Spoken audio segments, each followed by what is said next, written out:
नमस्कार, स्वागत है आपका। आप देख रहे हैं प्राइम टाइम एक्सक्लूसिव। मैं हूं आपके साथ आशा झा और आज योगी वर्सेस अखिलेश, तेजस्वी वर्सेस ओवैसी, यह बिहार का रण है जो अब प्रचंड हो चुका है। पहले फेज के मतदान को महज 2 दिन बचे हैं और सियासी पार्टियों ने अपनी पूरी ताकत झोंक दी है। इस रण क्षेत्र का सबसे घातक हथियार आज बना जुबानी तीर। राजनीति के धुरंधर शब्द बाणों से एक दूसरे को छलनी करते दिखे। हालांकि ये लड़ाई सिर्फ बिहार तक सीमित नजर नहीं आई, बल्कि यूपी में पक्ष विपक्ष 27 का जो खाका दरअसल तैयार कर रहे हैं, उसकी बानगी अभी से दिखने लगी है। आज बिहार में यूपी की धाक दिखी, योगी वर्सेस अखिलेश यादव, जिसमें बार पलटवार ने माहौल को सुलगा दिया। योगी आदित्यनाथ ने बिहार से रामद्रोही पप्पू, टप्पू, अप्पू और फिर एक बार बटेंगे तो कटेंगे का नैरेटिव सेट करने की कोशिश की, तो अखिलेश यादव ने अपने अंदाज में योगी आदित्यनाथ पर हल्के फुल्के से लेकर तीखी टिप्पणियों की बौछार कर दी। योगी हिंदू वोट बैंक को तुरुप का इक्का बनाने में जुटे, तो अखिलेश एमवाई और पीडीए के सहारे एनडीए को पटकनी देने के लिए फील्डिंग सेट करते नजर आए। देखिए बिहार में आज सियासत का सुपर सोमवार। भारत माता की जय श्री राम। आज इंडी गठबंधन के 3 और बंदर आ गए। ये 3 बंदर पप्पू, टप्पू और अप्पू के नाम पर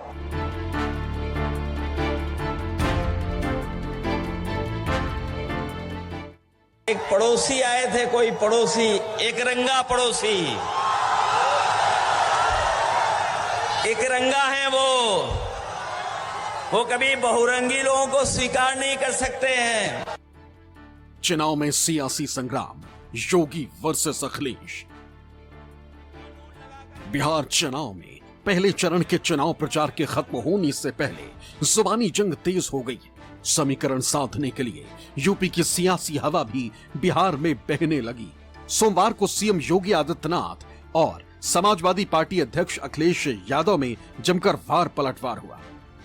सीएम योगी ने दरभंगा में रैली करके महागठबंधन पर पप्पू, टप्पू और अप्पू कहकर निशाना साधा, तो अखिलेश यादव ने सीएम योगी पर हमला बोला। सोशल मीडिया पर लिखा कि जो लोग आईना देख कर आते हैं उन्हें हर तरफ बंदर नजर आते हैं। बंदर की टोली में बिठा दिया जाए तो अलग नजर भी नहीं आते। आपने गांधी जी के 3 बंदरों के बारे में सुना होगा। गांधी जी के 3 बंदर थे। गांधी जी ने तो उनको उपदेश दिया था, बुरा मत देखो, बुरा मत सुनो और बुरा मत बोलो। लेकिन आज इंडी गठबंधन के 3 और बंदर आ गए। ये 3 बंदर पप्पू, टप्पू और अप्पू के नाम पर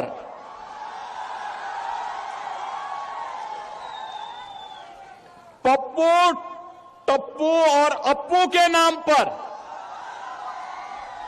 पप्पू सच बोल नहीं सकता, अच्छा बोल नहीं सकता, टप्पू अच्छा देख नहीं सकता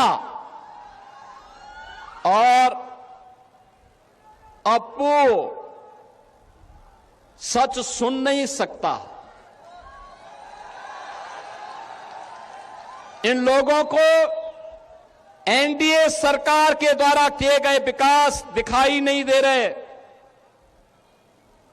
उसकी खुशबू इनको सुनाई नहीं दे रहा है, दिखाई नहीं दे रहा है। वैसे तो हमारे मुख्यमंत्री जी सबका नाम बदलते हैं। उनके पास अगर हम और आप लोग भी चले जाएं तो कहो नाम बदल दें, वो नाम बदल दें।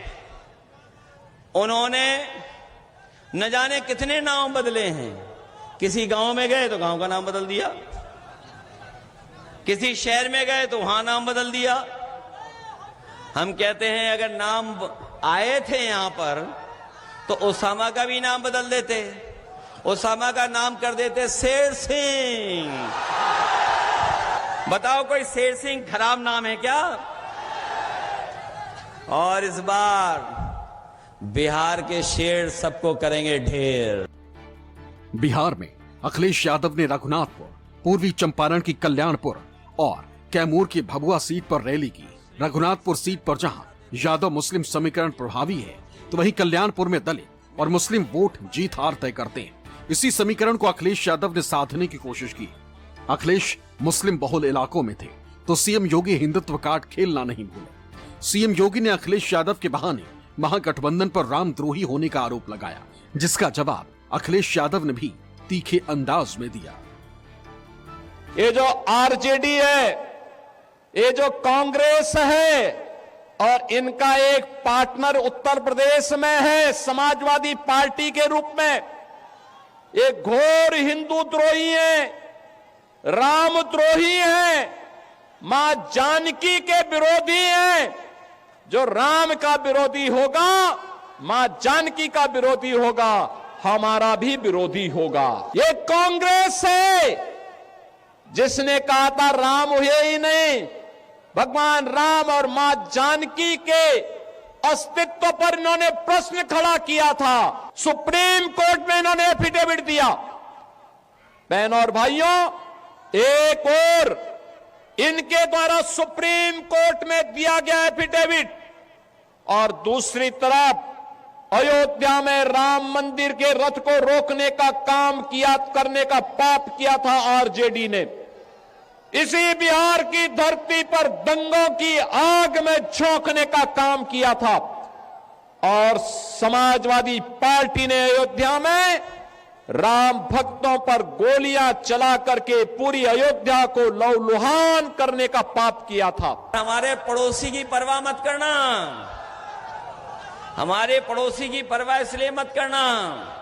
उधर से डरा रहे हैं हमें, आपको, सबको उधर से डरा रहे हैं। के बाद उनके भी 400 दिन बचेंगे, इससे ज्यादा दिन नहीं बचने वाले। और फिर बुलडोजर में दिमाग नहीं होता है, बुलडोजर में ड्राइवर होता है, चाबी होती है। सोचो ड्राइवर बदल गया, चाबी बदल गई, तो फिर बुलडोजर कहां जाएगा। बिहार में 6 नवंबर को पहले चरण की वोटिंग है, इसलिए महागठबंधन और एनडीए दोनों ने पूरी ताकत झोंक दी। यूपी से प्रचार में उतरे योगी और अखिलेश यादव आमने सामने आ गए। सीएम योगी ने एक बार फिर बटेंगे कटेंगे का नारा दिया, तो अखिलेश ने सौहार्द और भाईचारे का नारा देकर करारा पलटवार किया। एनडीए की विजय बिहार की विजय के साथ जोड़ करके देखना होगा, और इसके लिए बहनों और भाइयों, बटेंगे नहीं, कटेंगे भी नहीं। याद करना, बंटे थे तो कटे थे, बटेंगे नहीं तो कटेंगे नहीं।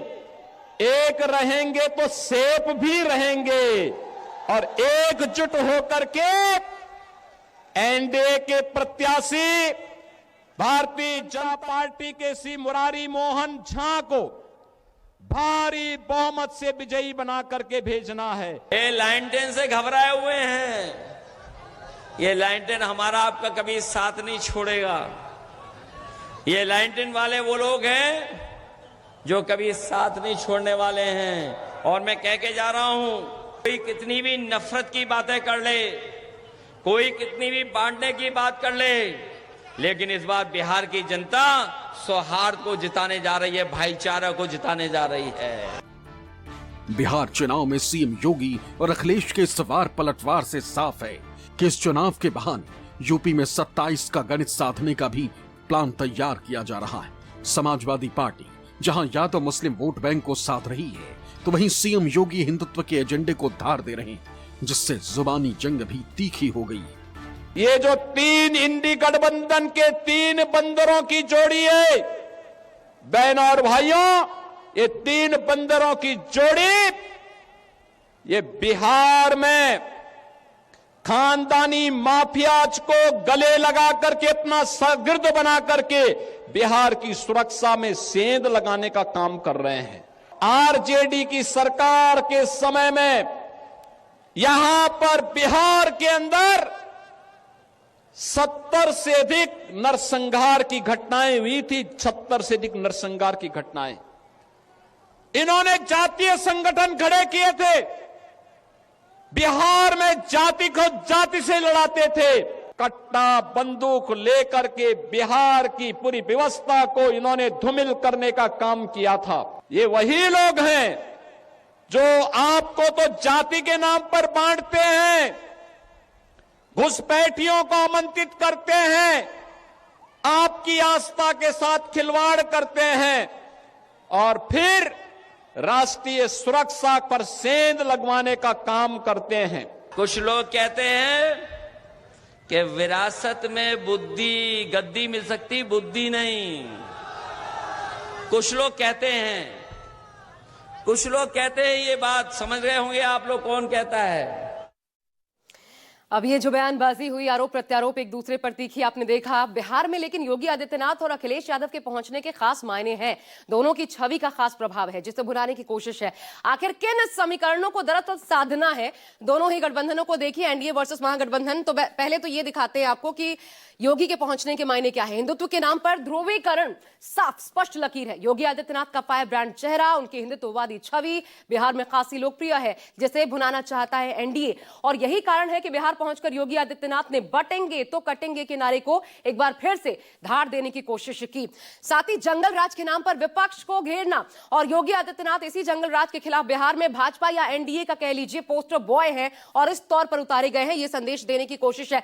तीसरा मकसद जो नजर आता है, अपराध के खिलाफ जीरो टॉलरेंस की प्रतिबद्धता, और खासकर महिलाओं से जुड़े अपराध पर कई मौकों पर योगी पुलिस का जो एक्शन दिखता है अपराधियों का, चाहे सीधा एनकाउंटर हो या ऑपरेशन मजनू से लेकर ऑपरेशन लंगड़ा तक, उसने बिहार में योगी आदित्यनाथ को महिलाओं के बीच खासा लोकप्रिय बनाया है।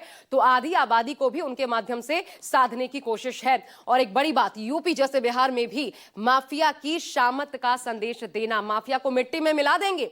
योगी आदित्यनाथ की इसी छवि को एनडीए सुशासन से जोड़ते हुए बिहार में भुनाना चाहता है। और इसलिए शहाबुद्दीन के बेटे उसामा को जब से आरजेडी से टिकट मिला है, बीजेपी इसे लेकर जबरदस्त रूप से हमलावर है। अब अखिलेश के पहुंचने के मायने समझिए, कहां कहां पहुंच रहे हैं। जो 3 सीटें हमने आपको दिखाई, पीडीए और एमवाई को साधने का सीधा प्लान नजर आता है। क्यों?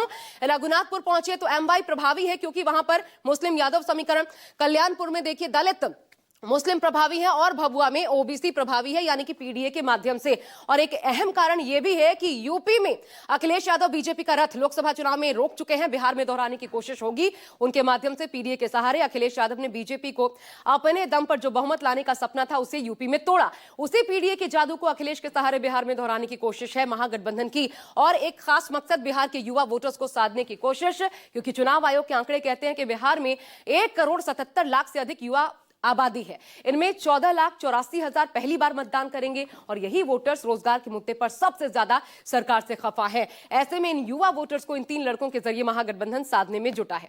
लेकिन देखिए, कुल मिलाकर के बिहार में महागठबंधन सिर्फ एनडीए से नहीं लड़ रहा, बल्कि ओवैसी भी इस तिकड़ी को चुनौती देने और खेल बिगाड़ने में जुटे हैं। मुस्लिम वोट बैंक को लेकर तेजस्वी यादव और असदुद्दीन ओवैसी में भी घमासान छिड़ा हुआ है। तेजस्वी यादव के चरमपंथी वाले कथित बयान पर ओवैसी भड़क गए। उन्होंने सीमांचल में तेजस्वी को अब खुली चुनौती दे डाली है। तो क्या सीमांचल में ओवैसी वाकई इतने प्रभावी और मजबूत हैं? देखिए।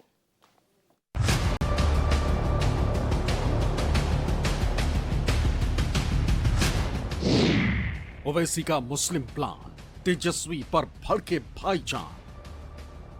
याद रखो तेजस्वी, तुम मुझे चरमपंथी आतंकवादी कहकर तुमने कोचा दामन और सीमांचल की जनता की तौहीन की है। तुमने हैदराबाद, तेलंगाना, महाराष्ट्र, उत्तर प्रदेश की जनता की तौहीन की है। तुम्हारी यह ज़हनियत है कि जो तुम्हारे सामने नहीं झुकता, जो तुम्हारे सामने नहीं बिकता, जो तुम्हारे बाप से नहीं डरता, तुम उसको चरमपंथी कहते हो। असदुद्दीन ओवैसी सारी मर्यादाएं भूल गए। महागठबंधन में उन्हें जगह नहीं मिली तो वो इस तरह अपनी भड़ास निकाल रहे हैं। तेजस्वी यादव के साथ साथ लालू यादव पर भी हमला बोल रहे हैं। ओवैसी ये भी चैलेंज कर रहे हैं कि सीमांचल से आरजेडी को जीतने नहीं देंगे। मैंने कहा कि अब हमको उप मुख्यमंत्री नहीं चाहिए, अब हमको मुख्यमंत्री का पोस्ट चाहिए। मुख्यमंत्री बनेगा सीमांचल का बेटा इंशाअल्लाह। तुम लिख के रख लो तेजस्वी, मैं हैदराबाद से जरूर आया हूं और आता रहूंगा। सीमांचल का बेटा उप मुख्यमंत्री बनेगा, तुम नहीं बनोगे, ना बनने देंगे इंशाअल्लाह ताला। असदुद्दीन ओवैसी उसी वक्त से तेजस्वी यादव के खिलाफ जहर उगल रहे, जब से उन्हें महागठबंधन में भाव नहीं दिया गया। इसके बाद उन्होंने आरजेडी के खिलाफ सीमांचल में अपने उम्मीदवार उतार दिए और आरजेडी के यादव मुस्लिम समीकरण को तोड़ने की साजिश शुरू कर दी। यहां तक तो सब ठीक था, लेकिन चुनाव के ऐन वक्त पहले ओवैसी इतना आग बबूला क्यों है, तो इसका सच भी जान लीजिए। दरअसल ओवैसी की पार्टी AIMIM ने सोशल मीडिया प्लेटफॉर्म X पर एक ऑडियो क्लिप शेयर किया, जिसे कथित तौर पर तेजस्वी यादव का बताया गया। दावा किया गया कि इस क्लिप में तेजस्वी ने ओवैसी को एक्सट्रीमिस्ट यानी चरमपंथी कहा। इसी कथित बयान पर ओवैसी भड़क गए और किशनगंज की एक रैली में उन्होंने तेजस्वी पर हमला बोला। जवाब देते हुए कहा कि तेजस्वी जरा अंग्रेजी में एक्सट्रीमिस्ट लिख कर दिखा। तेजस्वी यादव ने आज मीडिया को इंटरव्यू देते हुए कहा कि असदुद्दीन ओवैसी से मीडिया के लोगों ने पूछा, एक मोहतरमा ने पूछा कि आप ओवैसी से क्यों इत्तेहाद नहीं किए, तो तेजस्वी ने कहा कि ओवैसी, क्या कहा उसने, ओवैसी एक्सट्रीमिस्ट है, चरमपंथी है, इंतहा पसंद है, दहशतगर्द है। आप बताइए हमको, हम तेजस्वी को बोलेंगे बाबू एक्सट्रीमिस्ट को तुम जरा अंग्रेजी में लिख के बता दो।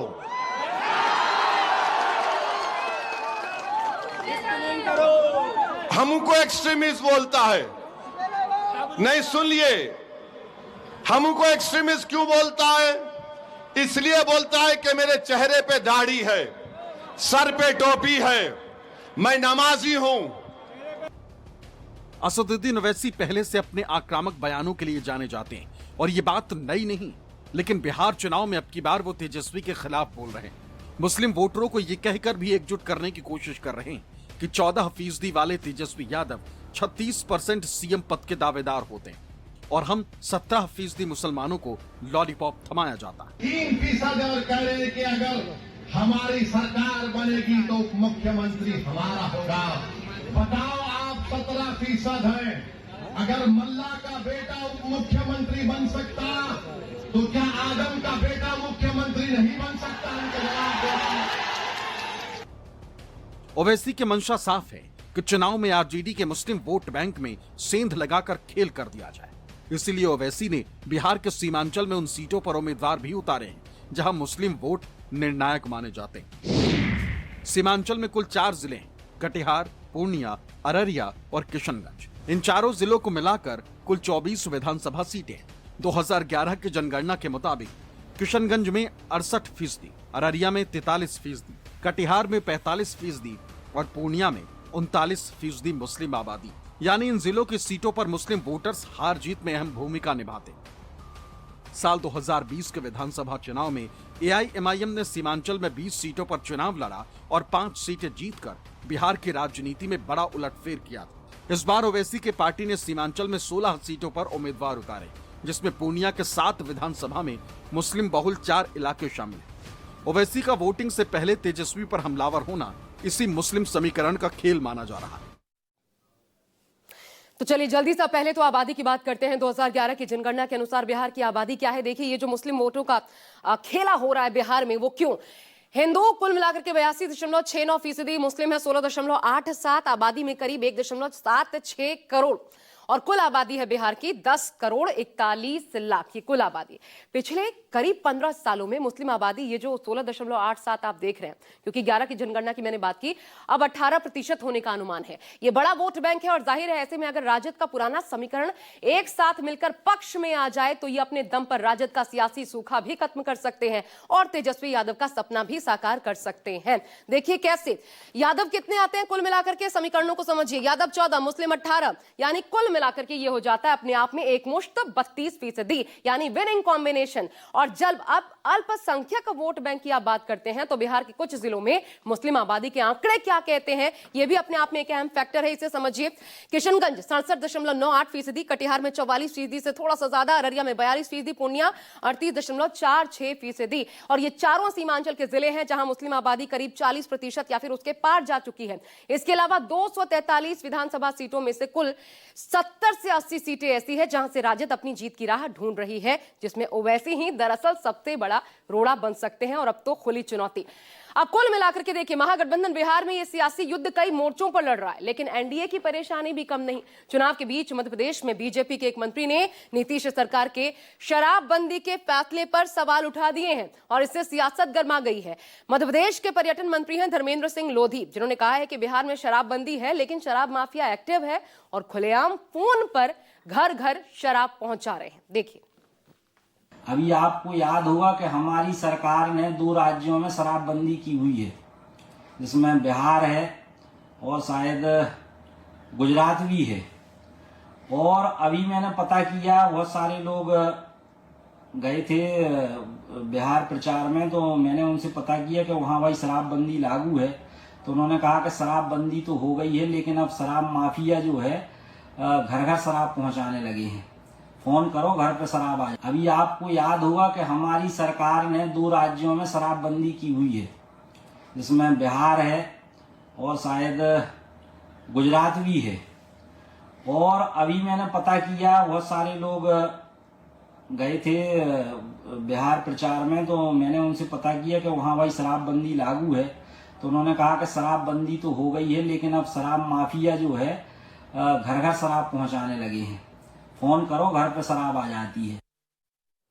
हालांकि एक सच्चाई भी है, क्योंकि अगर मैं गलत नहीं तो रनिया में ही अभी एक पुलिस अधिकारी का सिर फाड़ दिया। शराब माफियाओं ने ही इस तरीके से हमला किया, तो यह हकीकत। लेकिन बिहार की जनता मन बना चुकी होगी किसको वोट देना है, किसको नहीं। मात्र 2 दिन शेष बचे हैं।